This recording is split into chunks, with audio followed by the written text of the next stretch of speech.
कल हम लोग क्या देखे थे? गुरुत्वाकर्षण के सार्वत्रिक नियम। नहीं, गुरुत्वाकर्षण के सार्वत्रिक नियम क्या बोला गया था? पृथ्वी पर स्थित सभी वस्तुएं, एक वस्तु दूसरे वस्तु को आकर्षित करते हैं, दूसरे वस्तु पहले वस्तु को किस बल से आकर्षित करते हैं? तो उन दोनों वस्तुओं के बीच लगने वाला जो गुरुत्वाकर्षण बल है वो उन दोनों वस्तुओं के द्रव्यमान के गुणनफल के समानुपाती और उन दोनों वस्तुओं के बीच के दूरी के वर्ग का व्युत्क्रमानुपाती। ये देखे थे हम लोग। अब यहाँ पर हम लोग आगे कि गुरुत्वाकर्षण के सार्वत्रिक नियम का महत्व क्या है। हम लोग सबको जानते हैं कि हम सभी जो है ना वो पृथ्वी से बंधे रहते हैं। बंधे इसलिए रहते हैं कि पृथ्वी में एक प्रकार का गुरुत्वीय बल है जो अपनी ओर आकर्षित करने की शक्ति होती है। नहीं तो उसी शक्ति की वजह से हम सभी कहने का मतलब कि जितने भी सजीव निर्जीव प्राणी हैं, जितने भी छोटे बड़े वस्तु हैं, सब पृथ्वी से सटे हुए हैं। ठीक है, हमको नहीं पहले जो लगता था, पहले जब हम लोग छोटा थे ना तो लगता था कि मान लो पृथ्वी सर करते हैं गोल है, नहीं तो फिर यहाँ पर जो व्यक्ति है, ठीक है, वो तो खूब बढ़िया यहाँ पर डांस करता है।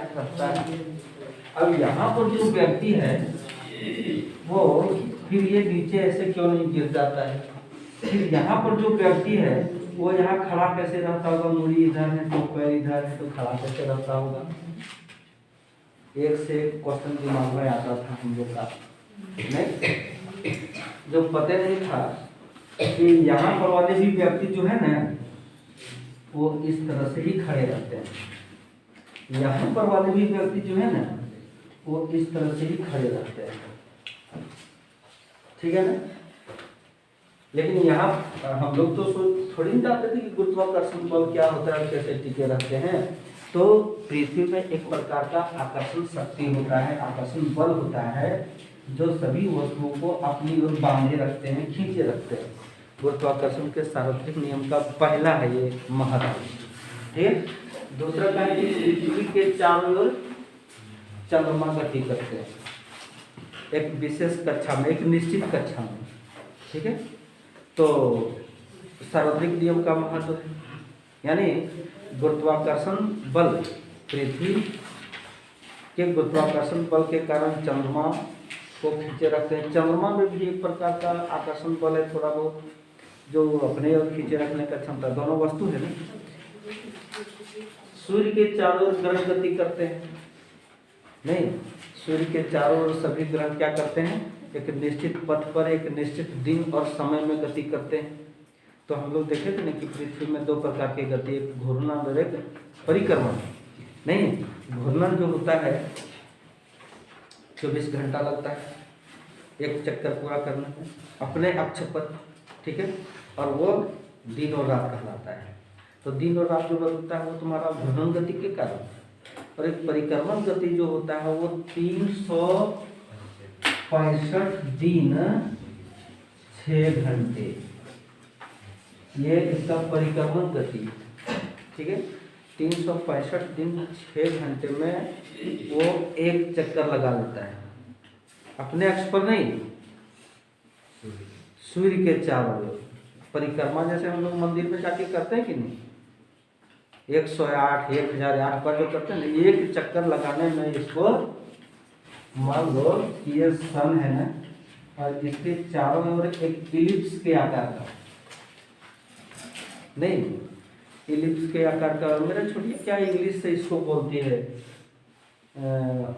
ओवल, नहीं ओवल के शेप में, वो शेप में घूमता है पापा, ऐसे कहती है वो सन। ठीक है, इस तरह से पूरा ये गोलाकार नहीं होता है, अंडाकार होता है, सो घूमता है। तो 365। अब जानते हो इसी में हम तुमको बताना चाहेंगे कि 4 साल के बाद लीप ईयर आता है। क्यों? यहाँ पर तुमको बता दें कि एक चक्कर पूरा करने में 365 दिन 6 घंटे लगा, तो 24 घंटे का दिन और रात होता है।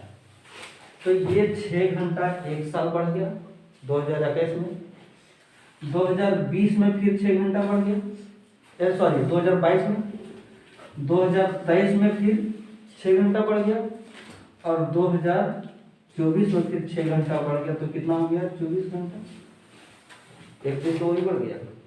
तो एक दिन जो बढ़ा वो अब उस दिन यानी इस दिन यानी 2024 को लीप ईयर कहलाएगा।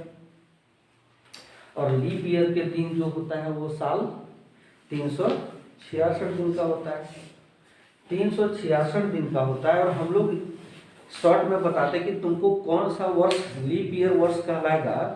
वो तुमको कोई भी ईस्वी सन को अगर हम 4 से भागा देते हैं, पूरा पूरा कट जाता है तो कहते हैं वो लीप ईयर है। और अगर नहीं कटता है तो कहते हैं वो 28 डेज का फरवरी होगा। तो 4 से भागा देने के पीछे यही वजह है, जो 4 साल जो 6-6 घंटा बढ़ गया ना, वही वजह है जो 4 से भागा देते हैं।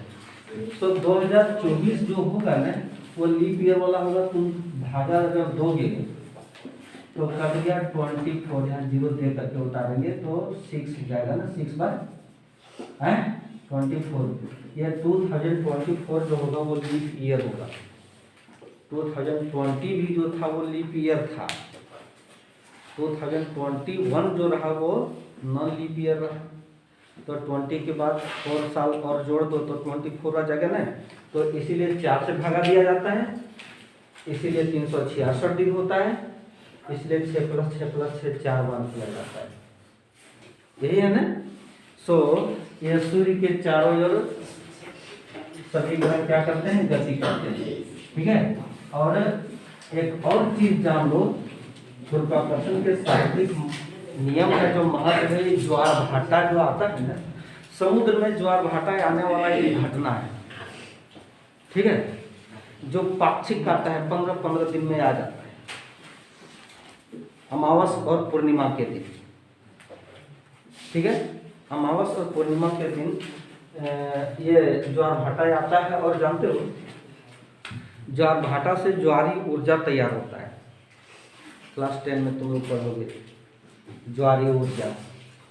वो सूर्य और चंद्रमा के एक ही सिर में रहने के कारण गुरुत्वाकर्षण बल ज़्यादा लगता है, तो पृथ्वी पर जो समुद्र है उसके जल स्तर को ऊपर उठा लेता है, क्योंकि कमजोर तो लिक्विड है, तरल पदार्थ है ना, उसको ऊपर उठा लेता है। फिर ऊपर उठा करके बहुत दूर ऊपर लेते, फिर बगल वही समुद्र में ही गिरा देता है। तो इस प्रकार ज्वार भाटा आता है। गुरुत्वाकर्षण के शारीरिक नियम का ये तुम्हारा महत्व हो गया। ठीक है। अब इसमें पेज नंबर में कुछ क्वेश्चन है, जरा देख लेते हैं उसको। हम देखते हैं हम लोग। अब यहाँ पर एक गुरुत्वीय बल, गुरुत्वाकर्षण बल देखे थे। अब उसी में से गुरुत्वीय बल जिसको हम लोग कहते हैं फोर्स ऑफ ग्रेविटी। ठीक है। फोर्स ऑफ ग्रेविटी में कहता है कि हम जानते हैं कि पृथ्वी वस्तुओं को अपनी ओर आकर्षित करती है। सही बात है ना, पृथ्वी सभी वस्तुओं को अपनी ओर आकर्षित करती है। हम लोग इसको देखे गुरुत्वाकर्षण के शारीरिक नियम का महत्व में भी देखे थे इसको अभी ने। ठीक है। तो पृथ्वी जिस आकर्षण बल से सभी वस्तुओं को अपनी ओर आकर्षित करती है उसको गुरुत्वीय बल कहते हैं। हो गया तुम्हारा गुरुत्वीय बल। ठीक है। अब यहीं पर आ गया एक मुक्त पतन। ठीक है। पतन माने गिरना। तुम लोग एक संस्कृत में एक ट्रांसलेशन नहीं पढ़े थे कि वृक्षात पत्राणि पतन्ति। वृक्षात पत्राणि पतन्ति माने वृक्ष से पत्ते गिरते हैं, है कि नहीं। तब पतन करना माने गिरना। मुगल साम्राज्य का पतन का कारण, दिल्ली सल्तनत के पतन का कारण, माने पतन शब्द जो आया वो माने नीचे गिरना, डूबना, लुप्त होना, समाप्त होना, है कि नहीं। तो यहाँ उसी तरह से आ गया हमारा साइंस में मुक्त पतन। कहता है कि जब वस्तुएं पृथ्वी के गुरुत्वीय बल के कारण पृथ्वी पर नीचे स्वतंत्रता पूर्वक गिरती है। जब कोई वस्तु को हम अगर छोड़ देते हैं ना बिना फोर्स लगाए, ऐसे धकेल के नहीं छोड़ना, तुम बस यहाँ पकड़े रहो, अगर वस्तु को तुम छोड़ दो, स्वतंत्रता पूर्वक छोड़ दिए, नहीं, तो हमको इस वस्तु को नीचे गिराने में कोई बल लगा क्या? जब कोई बल नहीं लगा तो कैसे पृथ्वी पर गिर गया? गुरुत्वीय बल के कारण गिर गया है। उसी गुरुत्वीय बल के कारण गिरा जो सभी वस्तुओं को अपनी ओर खींच के रखना चाहती है। तो जब वस्तुएं पृथ्वी के गुरुत्वीय बल के कारण नीचे पृथ्वी पर स्वतंत्रता पूर्वक गिरती है तो उसको मुक्त पतन कहते हैं। ठीक है, चाहे वो हेलीकॉप्टर हो चाहे एरोप्लेन हो, ठीक है, चाहे बहुत बड़ा सैटेलाइट हो चाहे और कुछ हो, पृथ्वी पर आकर के गिरना है उसको। अब यहाँ पर कहता है गुरुत्वीय त्वरण, जिसको एक्सेलरेशन ड्यू टू ग्रेविटी कहेंगे हम। गुरुत्वीय त्वरण, त्वरण हम लोग देखे थे चैप्टर 8 में, नहीं, वेग में परिवर्तन के दर को त्वरण कहते हैं। v माइनस यू बटे टी इज इक्वल टू ये। अब यहाँ पर आ गया गुरुत्वीय त्वरण। जब मुक्त पतन होता है ना तो निश्चित रूप से पृथ्वी में एक प्रकार का त्वरण उत्पन्न होता है, उसके वजह से पृथ्वी पर आकर के वस्तुएं गिरती है। सो पृथ्वी के गुरुत्वीय बल के कारण वो त्वरण उत्पन्न होता है।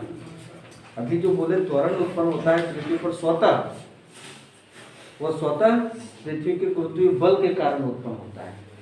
ठीक है, और ये जो गुरुत्वीय बल के कारण उत्पन्न जो त्वरण हुआ इसलिए उसको गुरुत्वीय त्वरण बोला गया। हम लोग अक्सर इसको स्मॉल जी से इंडिकेट करते हैं। जानते हो ना, कैपिटल जी से गुरुत्वीय स्थिरांक याद रहेगा ना, कैपिटल जी से गुरुत्वीय स्थिरांक, ये था तुम्हारा गुरुत्वीय स्थिरांक। जानते हो इसका मान हेनरी कैवेंडिश ने जो दिया था वो 6.673 into 10 to the power minus 11 newton metre square प्रति केजी स्क्वायर था। यही ना था। ठीक, अब यहाँ पर हमारे पास आ गया जी, स्मॉल लेटर का जी आ गया। तो ये जो स्मॉल लेटर का जी है उसी को हम कहेंगे गुरुत्वीय त्वरण। ये क्या है? गुरुत्वीय त्वरण। और गुरुत्वीय त्वरण का मान अभी हम तुमको निर्धारित करके दिखाएंगे, वो होता है 9.8 मीटर पर सेकंड स्क्वायर। फिजिक्स में जब न्यूमेरिकल हम बनाएंगे तो इसका मान हम लेकर के चलेंगे 6.7 into 10 to the power minus 11 newton metre square प्रति केजी स्क्वायर। हम बाकी अंकों को नहीं लेंगे और इसका जो मान लेंगे वो हम लेंगे 10 मीटर पर सेकेंड स्क्वायर। ठीक है, न्यूमेरिकल बनाते समय इन्हीं मानों का हम ज़्यादा उपयोग करेंगे। तो ये हो गया तुम्हारा मुक्त पतन, और इसका एसआई मात्रक वही जो त्वरण का एसआई मात्रक। त्वरण का एसआई मात्रक मीटर पर सेकंड देखे थे, पर सेकंड स्क्वायर देखे थे ना, तो जी का भी एसआई मात्रक मीटर पर सेकंड स्क्वायर। दोनों का हम यहाँ पर लिख दिए, कल ये बताए अभी ये बताएंगे। ठीक है, तो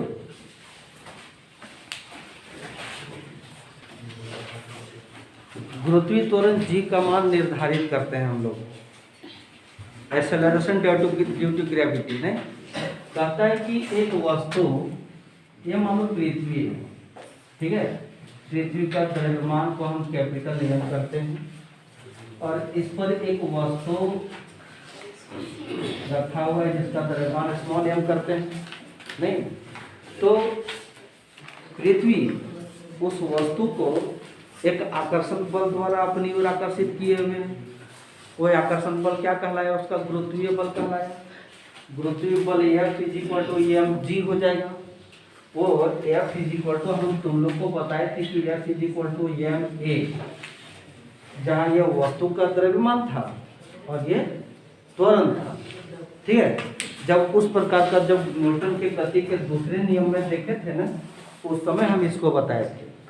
यहाँ गुरुत्वीय बल देख रहे हैं तो गुरुत्वाकर्षण बल के कारण एक त्वरण जो उत्पन्न हो रहा है उसको हम लोग जी कहते हैं, गुरुत्वीय त्वरण उसको कहते हैं। नहीं, तो यहाँ पर वस्तु का द्रव्यमान, वो जो वस्तु रखा हुआ है उसका द्रव्यमान, और वस्तु में पृथ्वी में एक पृथ्वी त्वरण उत्पन्न हो रहा है, वो जी है, तो F is equal to M G. ठीक है, और गुरुत्वाकर्षण का सार्वत्रिक नियम, गुरुत्वाकर्षण के सार्वत्रिक नियम के अनुसार F is equal to G M बटे आर स्क्वायर। यही ना सार्वत्रिक नियम देखे थे, जहां, ठीक है, इसको समीकरण 1 मानते हैं और इसको समीकरण 2 मानते हैं। जहां जी को हम लोग गुरुत्वीय स्थिरांक कहते हैं, गुरुत्वीय स्थिरांक, और इसका मान हम तुमको लेकर के चलेंगे 6.7 इंटू 10⁻11 न्यूटन मीटर स्क्वायर प्रति केजी स्क्वायर, याद रखना चाहिए तुमको। ठीक है, तो -11 है ना, कल तुमको बताए थे हेनरी कैवेंडिश ने, जो सुग्राही तुला द्वारा तौल के रखा था, हैं? वो कल तुम क्यों नहीं पूछा हमको, था ना? कल तब वो तौल के रखा था, उसी लिए इसलिए -11 दिए। -11 है, ये जी हो गया। एम जो है वो है पृथ्वी का द्रव्यमान, पृथ्वी का द्रव्यमान, वो है 6 × 10⁻24 kg। अब हमको कहोगे ये तौला कैसे, तो तौला कैसे वो हमको खुद ही पता नहीं। आखिर तौल तो दिया पृथ्वी को, बृहस्पति ग्रह को तौल दिया। कौन पृथ्वी का है? बृहस्पति ग्रह को तौल दिया, जो 1500 पृथ्वी मिला करके बृहस्पति ग्रह बना है कि नहीं? उतना बड़ा है नहीं? तब अब यहाँ पर ये जो यम है वो है वस्तु का द्रव्यमान जो पृथ्वी पर स्थित है? और वो जो आर है यह है कि पृथ्वी की त्रिज्या, पृथ्वी की जो त्रिज्या होता है वो 6.4 × 10⁻6 मीटर। अब कहोगे त्रिज्या को कैसे माप लिया, जमीन को खोदा होगा तभी। ठीक है, तो त्रिज्या को मापने का हमको लगता है तरीका कि त्रिज्या का पृथ्वी के परिधि को मापा होगा, और पृथ्वी के परिधि को 2πr के हिसाब से त्रिज्या को निकाल लिया होगा। ऐसा हो सकता है, मेरा ये सोच है। ठीक है, अब यहाँ पर चलते हैं समीकरण 1 और 2 से। देखो समीकरण 1 और 2 में क्या है, F इज इक्वल टू इतना और है ना भाई। तो समीकरण 1 और 2 से mg is equal to GMm बटे r स्क्वायर, यही है ना। जानते ये जो m और ये जो m है वो कैंसिल क्यों होगा? क्योंकि ये m पृथ्वी पर रखा हुआ एक वस्तु, उसका द्रव्यमान है, तो वही वस्तु यहाँ भी था और वही वस्तु यहाँ भी था, दोनों का द्रव्यमान सेम है, दोनों m कट गया, बच गया केवल मेरा g। ठीक है, इसको मिटा देंगे। अब g इज इक्वल टू यहाँ पर हमारे पास GM बटे r स्क्वायर, ये इतना ही बचा है। ठीक है, अब वैल्यू पुट करते हैं हम सबका। देखो अब ये g हमारा रहेगा, बड़े g का हमने मान तो बोला था कि 6.7 × 10⁻11 लेंगे। ठीक है, इनटू ये पृथ्वी का द्रव्यमान है उसको 6 × 10⁻24 करेंगे, और 6.4 × 10⁻6 का स्क्वायर करेंगे। घातांक का नियम को याद रखोगे तुम लोग। g इज इक्वल टू, ये दोनों को मल्टीप्लाई करो, 6 × 42 के 2 बाकी 4, 6 × 36 और 4 40, 10 यहाँ रहेगा या नहीं रहेगा, into 10 to the power minus 11 plus 24, ये आधार सेम है, गुना में तो पावर जुड़ता है। तुमको पता होना चाहिए घातांक का नियम है, ए पर पावर एम इंटू ए पर power M is equal to A पर पावर एम प्लस एन। नीचे 6.4 into 6.4 into 10 to the power 12, क्योंकि पावर पे पावर तो सगरी बारो मल्टीप्लाई हो जाता है, याद है कि नहीं। तो ये दोनों को अगर हम मल्टीप्लाई करते हैं 6.4 और 6.4 को 4 से 16, 1 25 25 के 4 बाकी 2 36 2 37 6 9 9 3 10 यहाँ रहेगा ना। क्या हम मल्टीप्लाई सही किए हैं? सही है। तो इसको हम मिटा करके यदि 39.96 कर दें और 10 टू दी पावर 12 कर दें तो कोई दिक्कत नहीं है। मल्टीप्लाई हमारा सही नहीं, फिर गलती हो जाएगा हमारा। तो तुम लोग भी देख लेना चाहिए। आगे बढ़ते हैं। अब g इज इक्वल टू 40.2 गुने 10 टू दी पावर यहाँ कितना बचेगा, 24 में 11 हो जाएगा तो 13 बचेगा ना। और ये 12 ऊपर जाएंगे तो माइनस होगा, तो यहाँ पर केवल बचेगा 39.96। जी इज इक्वल टू 40.2 गुने 10, क्योंकि 13 में 12 जाएगा तो 1 बचेगा। और नीचे जो हो गया वो हो गया 3996। याद रहे कि ये दशमलव यदि हटाएंगे तो 10 कैंसिल हो गया है। अब जब 10 कैंसिल हो गया तो हमारे पास g इज इक्वल टू रहा क्या, 402 बटे 3996। ठीक है। जब इतना रहा तो इसका दशमलव को अगर हटाते तो नीचे 100 आता कि नहीं। उस नीचे वाले 100 को तुम ऊपर कर दो और इसके साथ मल्टीप्लाई कर दो। इस प्रकार का तुम कभी कैलकुलेशन देखे हो कि नहीं, न फिर हम बतावें। जब 100 ऊपर गुना हो जाएगा तो 402 में 100 गुना हो करके 40,200 बन गया। और अब इसको तुम डिवाइड करो। ठीक है।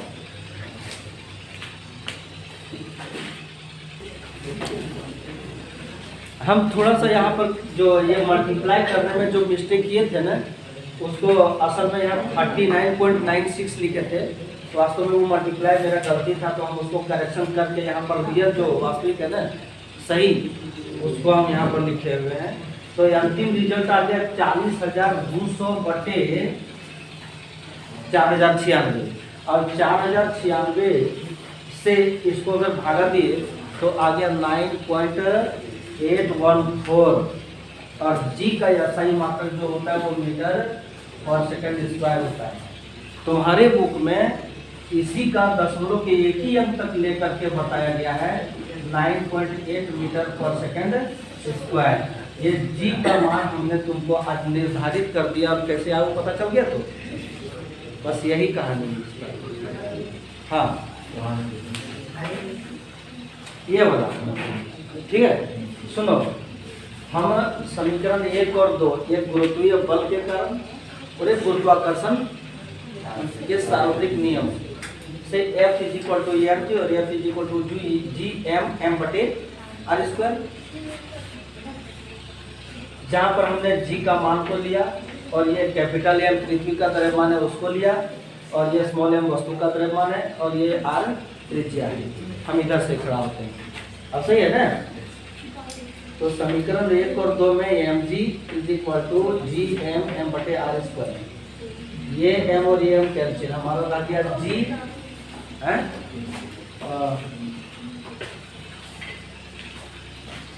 जी एम बटे आर स्क्वायर। बस यहाँ से शुरू होता है कैलकुलेशन। क्या है कि g का मान हमने लिया 6.7 into 10 to the power minus 11, हम वही लिए हम। ये जो m है वो पृथ्वी का द्रव्यमान, पृथ्वी का द्रव्यमान 6 इंटू 10 टू द पावर 24 हम वो ले लिए। फिर क्या किए, कि त्रिज्या 6.4 इंटू 10⁻6 उस पर स्क्वायर है, तो हमने होल स्क्वायर कर दिया। एक जरा सा शॉर्ट ये भाग है कि दोनों को एक साथ हमको इकट्ठा करना था, तब गुना करना था। हम एक स्टेप यहाँ कम कर दिए, वास्तव में बढ़ रहा था स्पेस, इसलिए हम ऐसा कम किए। हम यहीं से इसको और इसको गुना किए, क्योंकि घात वाले को अलग रखते हैं और ये वाला मान को हम यहाँ पर गुना किए। तो 6 7 42 के 2 बाकी 4, 6 चक्कर 36 और 4 4। दशमलव के बाद ये क्या थे, तो ये छोड़ करके दशमलव दे दिए। यहाँ पर 10 पर पावर 11 है, -11 और 10 पर पावर 24 है। तुमको बताए थे कि a पर पावर m इंटू a पर पावर n, जब गुना में हो तो a पर पावर m प्लस n, ये बताए थे कि नहीं बताए थे? घातांक में 7 में देखे थे, 8 में देखे थे, 9 में भी देखे थे, चैप्टर नंबर 2 1 में, है कि नहीं? तो 10 पर पावर -11 और 24 यहाँ पर जुड़ गया, इसके आधार पर -11 प्लस 24 हो गया। और नीचे 6.4 इंटू 6.4 दो बार है ना, तो मल्टीप्लाई करके 40.96 आया इंटू। अब यहाँ पर एक और जो घातांक का नियम होता है, ये पर पावर m और इस पर पावर n, ये पर पावर m इंटू n, उसके हिसाब से 6 दूनी 12 हो गया है। क्लियर? अब 24 में 11 जाकर 13 बचेगा, 12 ऊपर लग गया। अब ये फिर घातांक का नियम यहाँ लागू हो गया, कौन वाला कि a पर पावर m भागा a पर power n equal to a पर पावर m माइनस n है। तो भागा वाला के हिसाब से 10 पर पावर 13 और 12 था, तो यहाँ 12 घट गया, नीचे वाला जो 12 ऊपर चला जाएगा तो 13 में 12 घटेगा। फिर यहाँ पर आ गया 13 में 12 जाएगा तो केवल 10 ही बचेगा, तो यहाँ 10 लिखे हैं। हमने दशमलव इसका हटा दिया, दशमलव के बाद ये करके तो नीचे 10 होता, तो ऊपर का 10 और नीचे का 10 यहाँ होता, 100 कट गया, तो बच गया केवल 402। और 402 में फिर एक स्टेप को यहाँ पर हम चुरा के रखे हुए हैं कि ये जो दशमलव है नीचे 100 होता, इसका 100 को ऊपर इससे मल्टीप्लाई कर दिए। किस प्रकार? जैसे यहाँ पर g = 402 बचा कि नहीं, और ये 40। अब यहाँ पर 100 करेंगे, इसका दशमलव हटा करके हैं, तो अब ये इससे मल्टीप्लाई हो जाएगा। क्यों मल्टीप्लाई होगा? यहाँ पर वो चीज देखना कि 40 402 भागा, ये भागा ना यहाँ पर है 40 96/100। तो जानते हो कि नहीं, 40 गुना भागवत से गुना होता है, ये ऊपर चला जाता है और ये नीचे चला आता है। तो इसके हिसाब से इसको हम मल्टीप्लाई किया तो 40,200 आया है, और 40,200 भी तो लिखे हुए हैं। फिर क्या है कि 4096 से भागा दिए तो हमारा यह क्लियर। अब तुम लोग उतार सकते